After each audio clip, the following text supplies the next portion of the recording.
வெகு தூரம் கூட்டிச் செல்லடி, பன்னிசையில் பாடங்கள் மாற்றிச் சொல்லடி. கன்னி உந்தன் மனக்கூண்டில் என்னை தள்ளடி, கண்ணசைத்து அங்கேயே வைத்துக் கொள்ளடி. மந்திரத்தை மாற்றாமல் கற்றுக் கொடுத்தால் விந்தைகளை ஏராளம் சொல்லித் தருவேன்.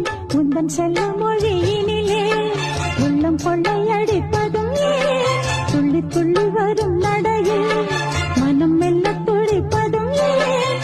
உன்னை காண வேண்டும் கூட வேண்டும், வாராயோ வாராயோ. கண்ணம்மா காதல் என்னும் கவிதை சொல்லடி, உன் பிள்ளை தமிழில்